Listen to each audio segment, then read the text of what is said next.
Le comité militaire pour la refondation CML পশ্চিম আফ্রিকার দেশ বেনিনে একদল সেনা সদস্য প্রেসিডেন্ট প্যাট্রিস তালনকে উৎখাতের দাবি করেছে।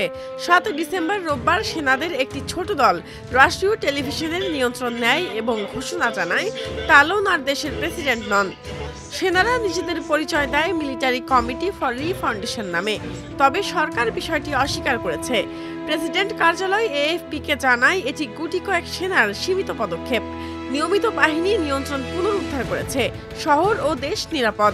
দেশটির স্বরাষ্ট্রমন্ত্রী আলাসান সিডো বলেন, সশস্ত্র বাহিনী অভ্যুত্থানের চেষ্টা ব্যর্থ করেছে, প্রেসিডেন্ট তালন নিরাপদে আছেন। 10 বছর ধরে বেনিনে প্রেসিডেন্ট হিসেবে দায়িত্ব পালন করছেন প্যাট্রিস তালন। আগামী বছর এপ্রিলে তার ক্ষমতা ছাড়ার কথা। এরই মধ্যে একদল সেনা সদস্য রাষ্ট্রীয় টেলিভিশনের পর্দায় হাজির হয়ে বলেন তারা একত্রে সিদ্ধান্ত নিয়েছেন প্যাট্রিস তালন আর দেশের প্রেসিডেন্ট থাকছেন না। এর কিছুক্ষণ পরই বেনিনের প্রেসিডেন্ট কার্যালয় দাবি করেছে প্যাট্রিস তালন নিরাপদে আছেন এবং সেনাবাহিনী নিয়ন্ত্রণ পুনরুদ্ধার করছে।